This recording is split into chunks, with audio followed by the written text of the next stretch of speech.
오늘 하나님 말씀 여호수아 1장 12절로 1장 18절입니다. 서셨으면 안녕하시겠습니다. 다 같이 합독하겠습니다. 여호수아가 또 르우벤 지파와 갓 지파와 므낫세 반 지파에게 말하여 이르되 여호와의 종 모세가 너희에게 명령하여 이르기를 너희의 하나님 여호와께서 너희에게 안식을 주시며 이 땅을 너희에게 주시리라 하였나니 너희는 그 말을 기억하라.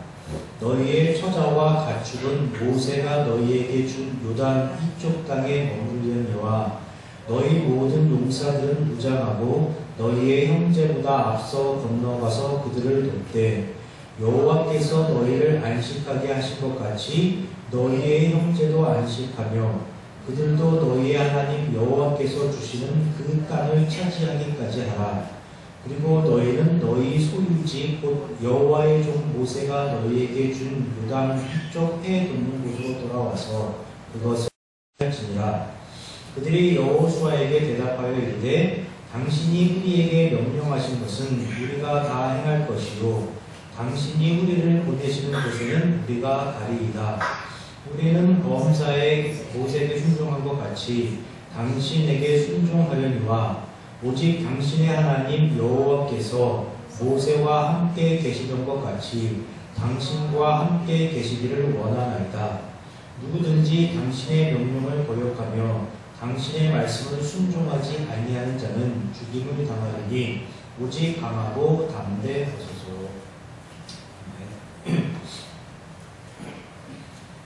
지난주에 우리가 알게 모르게 하나님을 병 주시고 약 주시는 하나님, 그리고 뻥치시는 하나님, 뭐 잘난 체만 하시는 하나님, 그리고 늘 가르치려고만 하시는 하나님으로 오해를 하고 있고 또 그렇게 만드는 실수를 자주 범하고 있다고 말씀을 드렸습니다. 그러나 하나님은 언제나 약만 주시는 하나님이셨고 또 한 번 약속하신 것은 꼭 지켜내시는 신실하신 하나님이셨고 또 하나님은 가장 겸손하신 분이셨고 그리고 하나님은 가르치기에 앞서서 사랑과 긍휼 그리고 자비와 은혜를 풍성하게 먼저 베풀어 주시는 그런 하나님이신 것을 확인할 수가 있었습니다. 지난주에 이어서 이번 주도 우리가 많이 오해하고 있는 문제 하나를 먼저 풀어보려고 합니다. 기독교를 믿는 성도들이 흔히 생각하는 것 중에 하나가 하나님께서 모든 것을 주관하고 계신다는 겁니다. 하나님께서 사람의 출생, 사람의 죽음, 고통과 기쁨을 주관하고 계시고 사람의 길한 일, 흉한 일, 또 사람에게 화되는 일, 복되는 일을 다 주관하고 계신다고 생각합니다. 그래서 주일 예배 때 우리의 생사고락과 기름화복을 주관하시는 하나님이라고 부르면서 시작하는 대표 기도를 자주 듣곤 합니다. 여러분은 어떻게 생각하십니까? 하나님께서 정말로 우리의 생사고락, 기름화복을 주관하고 계신다고 생각을 하십니까? 한 사람이 태어나서 죽기까지 참으로 수많은 일들을 겪습니다. 기쁜 일, 즐거운 일, 신나는 일, 행복한 일도 있고 또 슬픈 일, 아픈 일, 고통스러운 일, 불행한 일도 있습니다.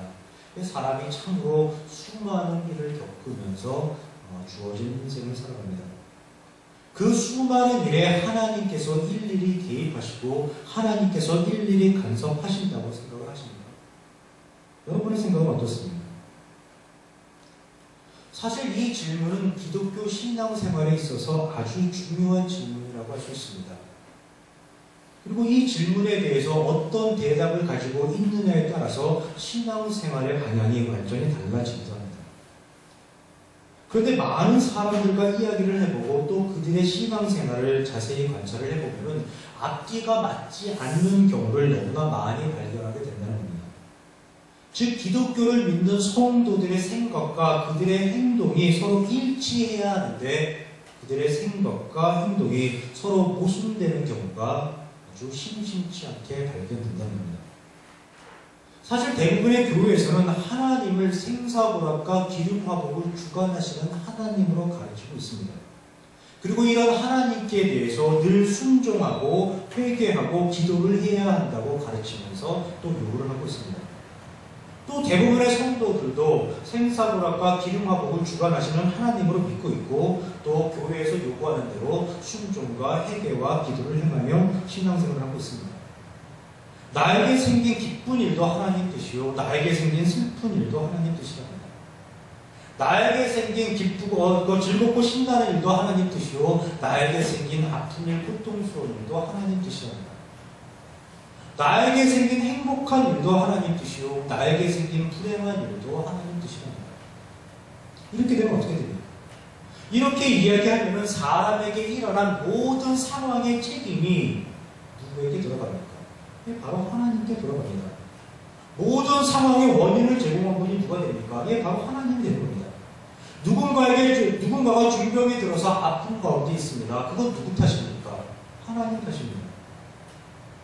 누군가가 자식을 교통사고로 잃고 아주 슬픈 가운데 말도 못하는 슬픈 가운데 있습니다. 그건 누구 탓입니까? 하나님 탓입니다. 누군가가 사업이 망해서 시기와 실망 가운데 빠져 있습니다. 그건 누구 탓입니까? 하나님 탓입니다. 누군가가 중대한 범죄를 저질러서 감옥에 갇혀서 자유를 잃고 고통 가운데 하루하루를 보내고 있습니다. 그건 누구 탓입니까? 하나님 탓입니다. 누군가가 삶의 고통을 이기지 못하고 스스로 목숨을 끊었습니다. 그건 누구 탓입니까? 역시 하나님 탓입니다. 모든 게 하나님 탓이 됩니다.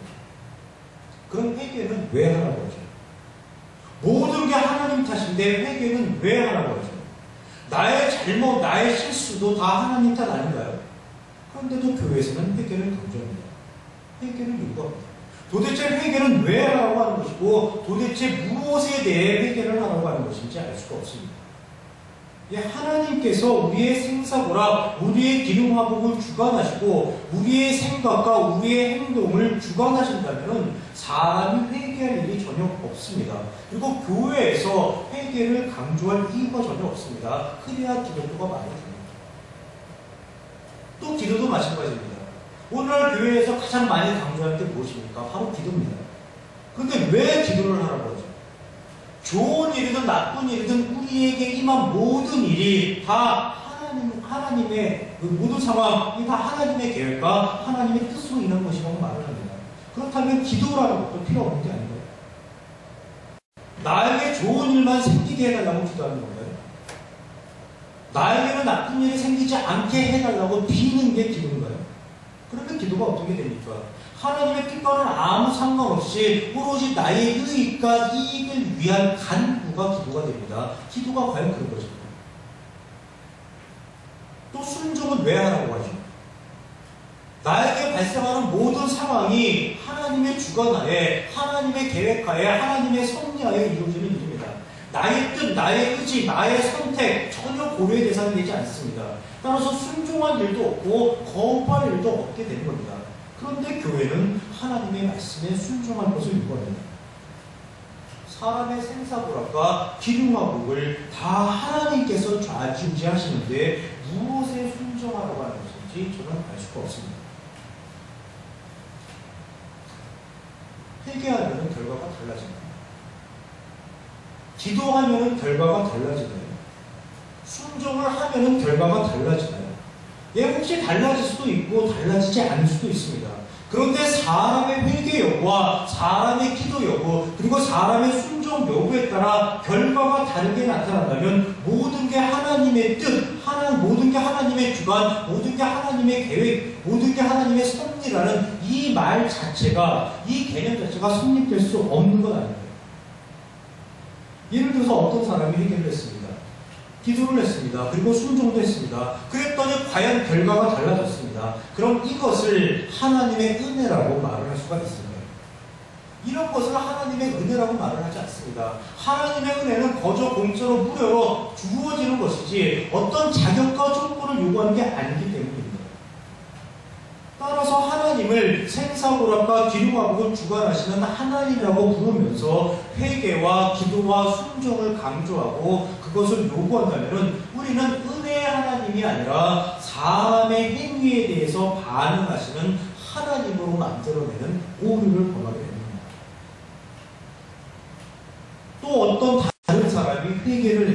기도를 했고 순종을 했습니다. 그런데 이번에는 결과가 달라지지 않았습니다. 하나님으로부터 어떠한 반응도 얻어낼 수 없었습니다. 그렇다면 하나님은 어떻게 됩니까? 하나님은 절대로 진리의 하나님이 될 수가 없습니다. 왜냐하면 진리는 변할 수 없는 것이기 때문입니다. 100번 실험을 했으면 100번 동일한 결과가 나와야 되는 것이고 10,000번 실험을 했으면 10,000번 동일한 결과가 나와야 진리로 인정을 받을 수 있는 겁니다. 그런데 누군가에게는 반응이 나타나고 누군가에게는 반응이 나타나지 않습니다. 도대체 또 어떤 기준으로 그 반응이 달라졌는지 알 수도 없습니다. 이런 하나님을 과연 진리의 하나님이라고 부를 수 있을까요? 부를 수 없습니다. 따라서 하나님을 생사고락과 기름과 복을 주관하시는 하나님이라고 부르면서 회개와 기도와 순종을 요구한다면 우리는 진리의 하나님이 아니라 사람을 구분짓고 사람을 차별하시는 하나님으로 만들어내는 그런 오류를 범하게 되는 겁니다. 그렇다면 이 오류에서 벗어나려면 어떻게 해야 할까요? 하나님은 분명히 은혜의 하나님이시고 분명히 진리의 하나님이십니다. 그런데 하나님을 생사고락과 기름과 복음 주관하시는 하나님이라는 전제하에 그 회개와 기도와 순종을 요구하면 하나님은 은혜의 하나님, 진리의 하나님이 되실 수가 없습니다. 따라서 하나님께서 은혜의 하나님, 진리의 하나님이 되시려면 두 가지 개념 중에 하나가 반드시 수정이 되어야만 합니다. 즉 하나님이 생사고락과 기름과 복을 주관하시는 하나님이 아니시던가 아니면 회개와 기도와 순종이 사람에게 필요하지 않은 것이 되어야만 합니다. 여러분은 어느 것을 수정하시겠습니까? 생사고락과 기름과 복을 주관하시는 하나님이라는 그 개념을 수정하시겠습니까? 아니면 회개와 기도와 순종의 필요성을 수정하시겠습니까? 어느 것을 수정하시겠습니까? 당연히 우리의 생사고락, 우리의 기름화복을 주관하시는 하나님이라는 개념을 수정해야만 합니다. 왜냐하면 하나님께서 회개와 기도와 순종에 대해 말씀을 하시기 때문입니다. 마태복음 3장 2절에 보면 회개하라 천국에 가까이 왔느니라라고 기록을 하고 있고 사무엘상 15장 22절에 보면 순종이 제사보다 낫고라고 기록하고 있고 데살로니가전서 5장 17절에 쉬지 말고 기도하라라고 기록하고 있습니다. 오늘 이 말씀들에 대해서 속 깊은 의미를 일일이 살펴보지는 않겠습니다. 중요한 것은 하나님께서 회개와 기도와 순종에 대해 말씀을 하신다는 것이고 따라서 우리는 우리의 생사고락 기름과 복을 주관하시는 하나님이라는 그 개념을 수정해야 한다는 것입니다. 예, 하나님은 우리의 생사고락 기름과 복을 주관하시는 하나님이 아니십니다. 그래야 기독교가 말이 되고 성경이 말이 됩니다. 하나님께서 우리의 생각, 우리의 의지, 우리의 행동에 일일이 개입하시고 하나님의 뜻대로 사람을 조정하시고 통제하실 거라면 동산 가운데에 선악을 알게 하는 나무를 두실 필요가 전혀 없었습니다. 또 사람이 죄인 되었다고 하나님께서 사람을 찾아오실 필요가 전혀 없었고 홍수 사건 때 노아와 그의 가족들을 살려주신 이유가 까닭이 전혀 없었습니다. 더군다나 하나님께서 육신을 입고 이 땅에 오셔서 사람들을 위해서 죽으실 필요 전혀 없었습니다. 기독교 신앙을 가진 우리가 하나님을 믿는다는 우리가 가장 실수하는 게 뭐냐면 바로 창조주이신 하나님께서 모든 피조물들을 통치하고 계시고 지배하고 계시고 하나님의 섭리 가운데 운행하고 계신다는 겁니다. 예, 맞습니다. 그 말이 틀린 말은 아닙니다. 그런데 여기에서 딱 한 가지 예외가 있습니다. 그 예외가 뭐냐? 바로 사람이라는 존재입니다. 그 증거가 뭐냐? 사람에게는 하나님께서 하나님의 형상을 주셨고 사람에게는 하나님께서 선택의 자유를 주셨다는 겁니다. 즉 사람에게는 하나님의 원리, 하나님의 그 심정과 마음을 주셨고 하나님의 원리와 하나님의 마음을 가지고 살 것인지 아니면 자신의 원리, 자신의 기준으로 살 것인지 그것을 선택할 수 있는 자유를 주셨고 또 자유를 주셨기 때문에 사람이 무엇을 선택하든지 간에 그 선택을 하나님께서는 존중해 주신다는 겁니다. 예, 하나님은 사람의 인격과 사람의 자유와 사람의 선택을 존중해 주시는 분이시지 하나님의 마음대로 사람을 조종하시고 통제하시고 강제하시고 억제하시는 분이 절대로 아니라는 겁니다. 하나님께서 진짜로 그러시는지, 즉 사람의 선택을 정말로 존중해 주시는지 몇 가지 예를 들어보겠습니다. 사람을 향한 하나님의 계획이 있습니다. 그런데 그 하나님의 계획을 사람이 전혀 따라주지를 못합니다. 즉 하나님의 계획과 사람의 행동이 서로 충돌하는 경우가 아주 많이 있습니다. 그때 하나님께서 어떻게 사람을 대하시는지 한번 살펴보도록 하겠습니다. 우선 여러분께서 너무나 잘 아시는 내용입니다. 하나님께서 아브라함을 찾아오셔서 복을 주시고 땅을 주시고 민족을 이루어 주시겠다고 약속하셨습니다. 그때 하나님께서 주시기로 한 땅이 가나안 땅이었고 아브라함은 가나안 땅에 들어왔습니다. 그런데 아브라함은 어떻게 합니까? 그 가나안 땅에 기근이 들자 바로 모든 것 포기하고 뒤도 돌아보지 않고 바로 애굽 땅으로 피신합니다. 그때 하나님께서 아브라함을 괘씸히 여겨서 아브라함을 치셨습니다. 그때 하나님께서 아브라함에게 실망하시고 하나님께서 약속하신 세 가지를 철회하셨습니까? 아닙니다. 하나님은 그럴 수밖에 없었던 아브라함의 상황을 이해해 주셨고 또 그의 선택을 인정해 주셨고 그의 선택을 존중해 주셨습니다. 치시는 게 아니라 오히려 그의 아내 사라를 애굽왕 바로에게 빼앗긴 위기에서 구해 주셨고 가축과 은과 금을 주어서 풍족하게 만들어 주셨습니다. 또 하나님께서 아브라함에게 아들을 주셔서 상속자로 삼게 해주시겠다고 약속하셨고 그를 통해 민족을 이루어 주시겠다고 약속하셨습니다. 이게 크게 하나님의 계획이었습니다. 그런데 아브라함은 어떻게 합니까? 아내 사라의 여종 하갈과 동침을 하고 아들 이스마엘을 낳았습니다. 하나님의 계획과 충돌이 일어난 겁니다. 그래서 하나님께서 약속을 취소하셨습니다. 하나님의 계획에 없던 아들 이스마엘을 하나님께서 치셨습니까? 아니면 사레와 하갈에게 하나님께서 징계를 내리셨습니까? 아닙니다. 이번에도 하나님은 그들의 선택을 존중해 주셨습니다. 그 어떤 징계도 내리지 않으셨고 오히려 이스마엘이 장성할 때까지 하나님께서는 하나님의 계획을 늦추어 주셨습니다. 또 야곱의 예를 들어볼까요? 이삭의 아내 립가가 태중에 쌍둥이를 가졌을 때 하나님은 작은 자가 큰 자가 어린 자를 섬길 거라고 말씀하셨습니다.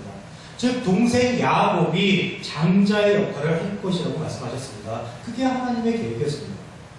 그런데 야곱은 형 에서로부터 장자의 명분을 아주 치사한 방법으로 사들였고 형 에서가 받을 축복을 아주 흉흉한 방법으로 가르쳤습니다. 그래서 에서의 미움을 사게 됐고 결국은 외삼촌 라반의 집으로 도망가서 살아야 하는 처지와 형편이 되었습니다. 하나님의 계획과 야곱이 충돌을 일으킨 겁니다. 그때 하나님께서 야곱을 치셨습니까? 아닙니다. 하나님께서 야곱으로부터 장자의 역할, 장자의 명분을 빼앗아갔습니까? 역시 아닙니다. 하나님께서는 야곱에게 4명의 아내를 얻게 해주셨고 12명의 아들을 얻게 해주셨고 더불어 많은 재물도 더해주셨습니다. 그리고 그가 고향 땅으로 무사히 돌아올 수 있도록 하나님께서 인도해 주셨습니다. 비록 야곱은 하나님의 계획과 어긋나는 인생을 끊임없이 살아갔지만은 하나님께서는 언제나 그의 선택, 그의 결정을 존중해 주셨고 때가 될 때까지 언제나 참으시면서 하나님께서는 묵묵히 기다려 주셨습니다. 또 모세 예를 들어볼까요? 하나님께서는 고된 노동으로 억압받는 이스라엘 백성을 국제에서 출애굽시키기로 작정을 하셨습니다. 그 계획을 이루시기 위해서 선택된 사람이 바로 모세였습니다. 그런데 하나님의 계획이 시작부터 피부덕거립니다. 왜냐하면 모세가 그 일을 못하겠다고 버티기에 들어갔기 때문입니다. 나는 입이 뻣뻣하고 혀가 둔한 자라고 얘기를 하면서 그 일을 도저히 감당할 수 없으니까 다른 사람을 찾아보고 고집을 부립니다. 그래서 하나님께서 그 계획을 취소하셨습니다. 모세가 못한다고 하니까 모세를 대신해서 다른 사람을 쓰셨습니까? 아닙니다. 하나님께서는 모세의 선택을 존중해 주셨습니다. 그래, 네가 못하겠다고 고집부리는 이유 다 알아. 나 하나님이 믿었지 않기 때문이라는 건 다 알아. 그래, 너 마음 내가 다 알아. 그럼 내가 능력이 있는 하나님이라는 걸 너에게 증명해 볼게. 네가 믿을 수 있도록 내가 그 증거를 보여줄게. 예, 하나님께서는 이적을 행하시면서 모세에게 자신을 증명해 보셨습니다. 하나님께서 모세를 설득하시고 하나님께서 모세에게 애원하시는 겁니다. 하나님의 계획에 어깃장을 놓는 모세를 징계하시는 것이 아니라 오히려 모세에게 매달리시며 하나님의 일에 참여할 수 있도록 모세를 납득시키시는 분, 그분이 바로 하나님이셨습니다. 또 있습니다. 가나안 땅에 들어간 이스라엘 백성은 패역한 삶을 살아가며 스스로 어려운 형편에 빠져듭니다. 그들은 자신들의 그릇된 행위는 생각하지 않고 삶이 어려운 모든 이유가 다 자신들에게 왕이 없기 때문이라고 하소연하면서 왕을 세워줄 것을 요구합니다. 그런데 하나님께서는 왕을 세우는 것을 원치 않으셨습니다. 왜냐하면 왕을 세우면 그 왕으로 인해서 이스라엘 백성들의 삶이 더 어려워질 것을 아시고 계셨기 때문입니다.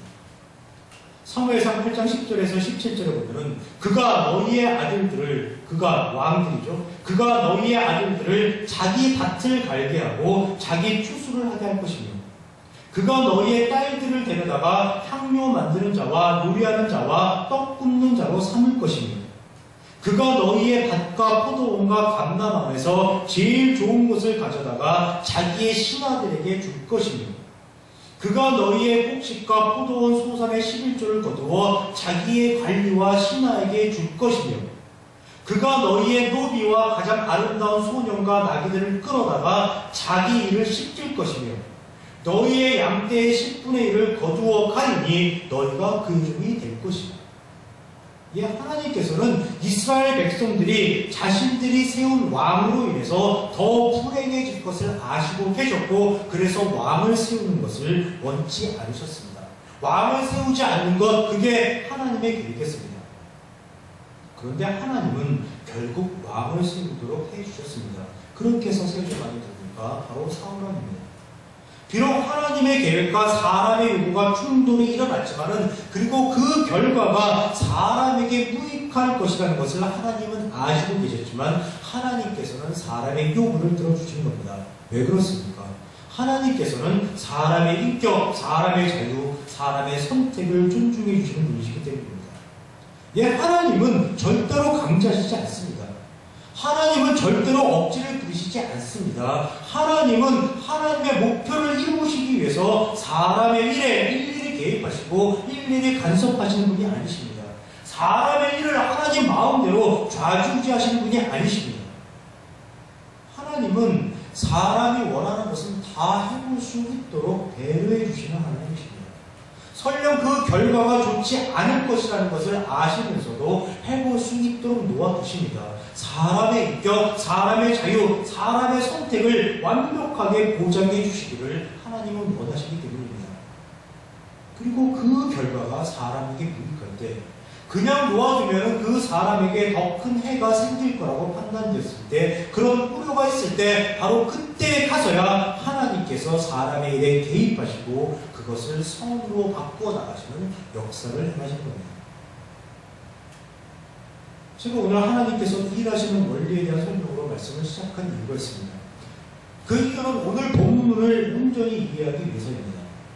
오늘 본문은 여호수아 1장 12절 여호수아가 또 르벤 지파와 갓 지파와 므낫세 반 지파에게 말하여 이르되라고 시작을 합니다. 여호수아가 하나님의 말씀을 이스라엘 백성의 관리들에게 다 전달한 이후에 르벤 지파, 갓 지파, 므낫세 반 지파만 따로 불러서 특별히 당부하는 내용을 달고 있습니다. 그런데 왜 여호수아는 르벤 지파, 갓 지파, 므낫세 반 지파를 따로 불렀을까요? 왜 그들을 따로 불러서 그들에게만 특별히 당부의 말을 했을까요? 그 이유는 이들이 이전에 이미 이스라엘 백성들을 한 번 배신한 적이 있기 때문입니다. 한 번 배신한 사람들은 언제든지 다시 배신할 가능성이 있기 마련입니다. 그래서 여호수아가 그들을 따로 불러서 특별히 당부의 말을 하고 있는 겁니다. 이들이 이전에 어떤 일을 저질렀는지 그 내용이 민수기 32장에 자세히 기록이 되어 있습니다. 간단히 살펴드리도록 하겠습니다. 출애굽한 이스라엘 백성은 40년 동안 광야 생활을 거치면서 조금씩 아주 조금씩 가나안 땅을 향해 나아갑니다. 하나님의 계획은 이스라엘 12지파에게 하나님의 심정과 마음, 하나님의 원리를 충분히 가르쳐서 그 12지파가 모두 요단강 서쪽 가나안 땅으로 들여놓는 것이었습니다. 그런데 르우벤 자손과 갓 자손이 갑자기 어깃장을 놓기 시작합니다. 그들이 요단강 동편 야셀 땅과 길르앗 땅에 이르렀을 때 그 땅이 그들에게 아주 좋게 보입니다. 그래서 그들은 모세와 제사장 엘르아살 그리고 회중 지휘관들에게 이렇게 말을 합니다. 이 땅은 목축할 만한 장소요 당신의 종들에게는 가축이 있나이다. 우리가 만일 당신에게 은혜를 입었으면 이 땅을 당신의 종들에게 그들의 소유로 주시고 우리에게 요단강을 건너지 않게 하옵소서라고 요구를 합니다. 자신들만 요단강 동편에 정착해서 그곳에서 살겠다고 주장을 합니다. 그때 모세는 갓 자손과 르우벤 자손에게 이렇게 얘기합니다. 너희 형제들은 싸우러 가거늘 너희는 여기에 앉아 있으려고만 하느냐? 너희가 어찌해서 이스라엘 자손을 낙심하게 하느냐? 여호와께서 그들에게 주신 땅으로 건너갈 수 없게 지금 만들고 있는 것 아니냐? 이렇게 모세는 이야기하면서 그렇게 해서는 안 될 일이라고 그들의 부탁을 거절합니다. 그러자 그들은 모세에게 더 가까이 다가가서 얘기를 합니다. 이곳에 가축 의뢰를 짓고 어린 아이들을 위해서 성읍을 건축해서 그 어린 아이들이 견고한 성읍에 거주하게 한 이후에 자신들이 앞장서서 요단강을 건너가겠다고 말합니다. 그리고 이스라엘 자손이 각기 기업을 받을 때까지 결코 돌아오지 아니하겠고 요단 동쪽에서 이미 기업을 받았으니까 다시 돌아온 이후에 요단 서쪽에서는 기업을 받지 않겠다고 말하면서 모세에게 자신들의 제안을 들어줄 것을 아주 간곡히 요구를 합니다. 자, 여러분 같으면 어떻게 하시겠습니까? 여러분께서 하나님의 입장이시라면, 여러분께서 모세의 입장이시라면 어떻게 하시겠습니까? 그들의 부탁을 들어주시겠습니까? 아니면 거절하시겠습니까? 그들이 요단 동편에 머무르겠다고 한 이유는 너무나 분명합니다. 그 땅이 너무나 좋게 보이기 때문입니다. 그 땅이 너무나 탐나기 때문입니다. 그 땅에서, 그 좋은 땅에서 자신들은 정착해서 살고 싶기 때문입니다. 이들의 눈에 그 땅이 좋게 보였으면 다른 지파의 눈에는 그 땅이 어떻게 보였을까요? 당연히 다른 지파의 눈에도 그 땅은 좋게 보이게 되어 있습니다. 당연히 다른 지파도 그것을 기업으로 받아서 정착하고 싶었을 겁니다. 또 르우벤 자손과 갓 자손이 많은 가축을 소유하고 있다고 했는데 다른 지파는 가축을 소유하고 있지 않았을까요? 정도의 차이는 있겠지만 각 지파의 상황은 거의 대동적이 있을 겁니다. 그런데 유독 르우벤 자손과 갓 자손만이 그 땅을 기업으로 달라고 떼를 쓰고 있습니다. 더군다나 모든 이스라엘 백성이 한마음 한뜻이 되어서 이제 요단강을 건너야 하는 그런 중차대한 시점에서 이들은 자신들의 유익과 이익만을 위해서 즉 죄적 원리에 사로잡혀서 어깃장을 놓고 있는 겁니다. 여러분은 어떻게 하시겠습니까? 이들의 부탁을 들어주시겠습니까? 아니면 거절하시겠습니까? 결과부터 말씀을 드리면 하나님과 모세는 그들의 요구를 다 들어주셨습니다. 모세는 그들이 약속한 것을 반드시 이행하겠다는 다짐을 받고 제사장 엘르아살 그리고 눈의 아들 여호수아 그리고 이스라엘 자손지파의 수령들에게 르우벤 지파, 갓 지파, 므낫세 반 지파가 요단 동편에서 기업을 받고 그 땅에 정착할 것을 공식적으로 선언해주고 그들의 요구를 다 수용해줍니다. 하나님께서 양보를 해주시는 겁니다. 하나님께서 배려를 해주시는 겁니다. 비록 그들의 요구가 자신들만의 유익과 이익을 위한 죄적 원리에서 나온 것이고 하나님의 계획에 합당한 것은 아니었지만 하나님께서는 그들의 요구를 다 수용해 주시는 겁니다. 그 땅이 그렇게 좋아. 그 땅에 그렇게 정착하고 싶어? 그럼 그렇게 해. 너희가 좋다는데 내가 어찌 반대할 수 있겠냐? 그리고 내가 반대한다고 너희들이 내 뜻을 따르겠냐?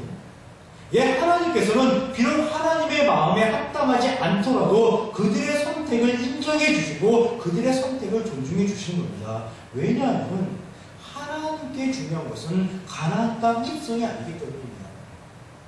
요단강 동편에 터를 잡느냐, 요단강 서쪽에 터를 잡느냐, 그것이 중요한 것이 아니기 때문입니다. 하나님께서 원하시는 것은 하나님의 자녀가 하나님의 심정과 마음, 하나님의 원리를 알고 그것을 행하는 가운데 그들이 원하는 것, 그들이 하고 싶은 것, 그들이 하고자 하는 것을 하게 하며 행복하게 살아가게 하는 것이지 하나님의 목표, 하나님의 계획 자체를 이루어내는 그것이 아니기 때문입니다. 그러기에 하나님께서는 기꺼이 그들의 요구를 다 들어주십니다. 만약 하나님께서 그들의 요구를 들어주시지 않았으면 어떻게 될까요? 하나님께서 그들의 요구를 거절하시고 최초의 하나님 계획대로, 최초의 하나님 의도대로 그들로 하여금 가족들과 더불어, 가축들과 더불어 강제로 요단강을 건너가게 하고, 또 요단강 그 서편에서 기업을 주어서 정착을 하게 했다고 가정을 해보겠습니다. 그럼 그들은 어떻게 말을 하고 어떻게 행동을 할까요? 안 봐도 뻔한 일입니다. 그들은 당신이 누구이기에 우리 삶에 끼어드느냐고 억지를 부립니다. 당신이 누구간데 우리의 삶에 간섭하느냐고 대를 겁니다. 당신이 누구기에 우리의 삶에 강제하느냐고 바라는 겁니다. 말로만 그러는 게 아닙니다. 실제로도 요단강을 건너지 않습니다. 이스라엘 백성들의 대열에서 이탈해서 그 땅에 자신들만의 슬기를 구축할 겁니다. 그리고 나머지 지파와 원수 관계가 되고 갈등과 분쟁이 끊임없이 일어나게 될 겁니다. 그냥 안 봐도 뻔한 일입니다. 이것이 바로 죄인들의 본질이고 죄인들의 본성입니다. 자신들의 유익과 이익을 위해서라면 한 발도 물러서지 않는 존재, 결코 양보하지 않는 존재, 결코 물러설 수 없는 존재, 그것이 바로 죄인들의 모습입니다. 그래서 오늘 본문에서 보신 것처럼 여호수아가 그들을 다시 불러서 받는 겁니다. 여호수아 1장 13절에서 15절, 너희의 하나님 여호와께서 너희에게 안식을 주시며 이 땅을 너희에게 주시리라 하였나니 너희는 그 말을 기억하라. 너희의 처자와 가축은 모세가 너희에게 준 요단 이쪽 땅에 머무르니와 너희 모든 용사들은 무장하고 너희의 형제보다 앞서 건너가서 그들을 돕되 여호와께서 너희를 안식하게 하신 것 같이 너희의 형제도 안식하며 그들도 너희 하나님 여호와께서 주시는 그 땅을 차지하기까지 하라. 그리고 너희는 너의 소유지 곧 여호와의 종 모세가 너희에게 준 요단 이쪽 해 돕는 곳으로 돌아와서 그것을 차지할지니라 라고 말을 하며 다시 다짐을 하는 겁니다. 그런데 아주 재미있는 구절을 하나 발견할 수 있습니다. 여호수아의 이 다짐에 대해서, 여호수아의 이 확인에 대해서 그들이 하는 말 중에 아주 재미있는 구절을 하나 발견할 수 있습니다. 이들의 대답 1절 16절부터 17절입니다. 당신이 우리에게 명령하신 것은 우리가 다 행할 것이요 당신이 우리를 보내시는 곳에는 우리가 가리이다. 우리는 범사에 모세에게 순종한 것 같이 당신에게 순종하려니와 오직 당신의 하나님 여호와께서 모세와 함께 계시던 것 같이 당신과 함께 계시기를 원하나이다. 누구든지 당신의 명령을 거역하며 당신의 말씀을 순종하지 아니하는 자는 죽임을 당하니 오직 강하고 담대하소서라고 말합니다. 이 이야기 중에 아주 재미있는 구절이 하나 있습니다. 그 구절이 무엇입니까? 그 구절이 바로 우리는 범사의 모세에게 순종한 것 같이 라는 구절입니다. 여러분, 이스라엘 백성이 출애굽한 이후에 하나님께 대해서, 모세에 대해서 순종한 적이 있었습니까? 순종한 적이 없었습니다.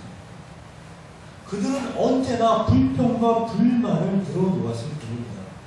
그 불평과 불만을 하나님께서 없애주면은 잠깐 순종하는 척 하다가 또 다른 불평과 불만을 늘어놓는 그런 과정의 연속이었습니다.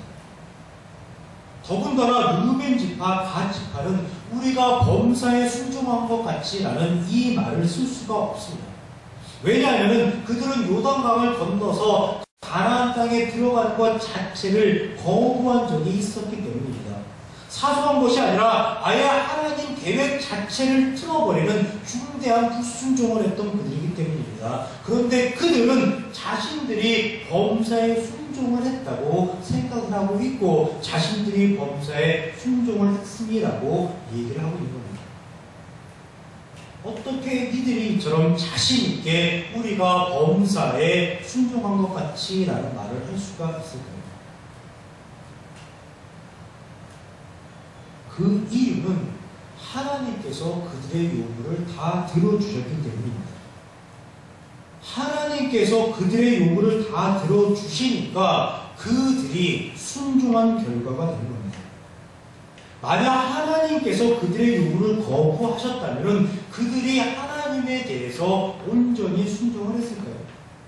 아니요, 그들은 결코 순종하지 않습니다. 떼쓰고 대들고 저항하며 하나님께 반항을 했을 겁니다. 예, 하나님께서 그들의 요구를 들어주지 않았다면 그들에게서 온전한 순종은 전혀 기대할 수가 없는 겁니다. 자, 그렇다면 여기서 아주 중요한 결론을 하나 이끌어낼 수가 있습니다. 여쭤보겠습니다. 사람의 순종은 하나님으로 인한 것입니까? 아니면 사람으로 인한 것입니까? 사람이 순종할 수 있도록 하나님께서 여건을 만들어 주신 것입니까? 아니면 사람 스스로 하나님께 순종을 한 겁니까? 사람이 순종을 했다고 하나님께서 여겨주시는 것입니까? 아니면 사람이 진짜로 하나님께 대해서 순종을 하는 것입니까?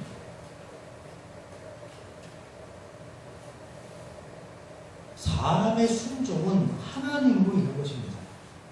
하나님께서 사람의 상황을 이해해 주시고 하나님께서 사람의 요구를 수용해 주시고 하나님께서 사람 자체를 받아주셔서 그렇지 사람 자체가 하나님께 대해서 온전한 모습으로 순종을 할 수 있는 게 아닙니다. 왜 그렇습니까? 사람은 죄인이기 때문입니다. 사람은 오직 자신의 유익과 이익만을 위해서 살아가는 불쌍한 존재, 즉 죄인이기 때문입니다. 예, 죄인은 근본적으로 순종할 수가 없는 존재입니다. 그런 죄인에게 하나님께서 은혜를 더하셔서 순종하는 모습으로 만들어내시는 겁니다. 이런 모습 우리 주변에서 많이 확인할 수 있습니다. 자신이 건강하고 자신이 돈 많이 벌고 자신이 행복할 때는 아무 문제가 없습니다. 그러나 자신의 건강에 조금만 문제가 생기면은 자신이 금전적으로 조금만 손해를 보면은 자신이 조금만 불행하다는 그런 생각이 들면은 바로 하나님께 불평과 불만을 늘어놓습니다. 바로 하나님을 원망합니다. 예, 이것이 사람의 모습, 죄인의 본 모습입니다. 불순종의 모습입니다. 그럼 하나님께서 어떻게 하십니까? 하나님께서 은혜를 주셔서 사람을 도우시고 사람을 또 순종하는 그런 모습을 지닌 그런 존재로 하나님께서 변화시켜 주신 겁니다. 몇 년 동안 가뭄도 없고 홍수도 없어서 풍년이 되었습니다.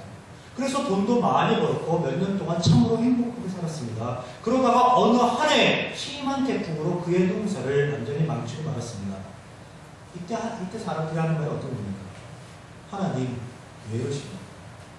하나님 계시기만 하는 겁니까? 하나님께서 계신다면 정령 이렇게 할 수 있는 겁니까? 이게 바로 하나님을 원망하고 하나님께 온갖 불평, 온갖 불만을 다 내놓습니다. 불순종의 극치를 보입니다. 그러면 그 다음에 하나님께서 어떻게 하십니까? 큰 풍년을 맞게 하시고 다시 그 사람을 순종의 사람으로 변화시켜 내신 겁니다.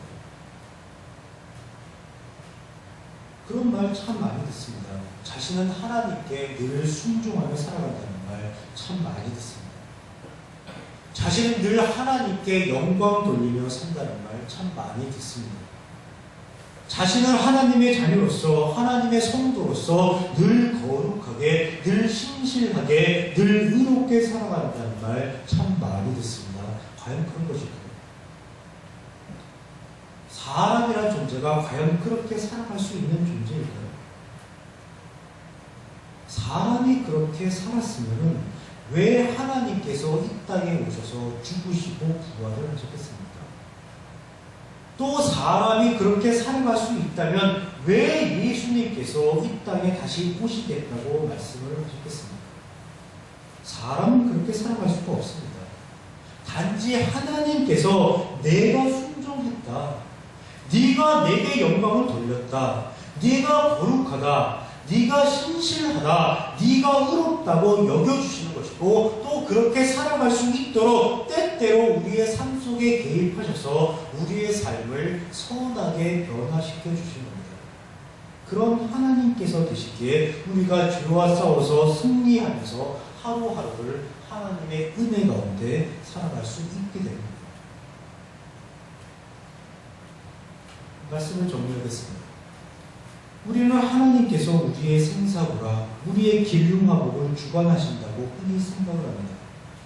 하나님께서 우리의 인생사에 일일이 개입하시고 일일이 간섭하셔서 하나님의 목적 달성을 위해서 사람을 지배하고 사람을 조종하고 사람을 통치하고 사람의 삶을 감지한다고 흔히 생각을 합니다. 그러니 무서운 하나님이 될 수밖에 없는 것이고 그러니 두려운 하나님이 될 수밖에 없는 겁니다. 그러니 하나님으로부터 결코 사람이 자유로워질 수가 없는 겁니다. 하나님은 그런 분이 결코 아니십니다.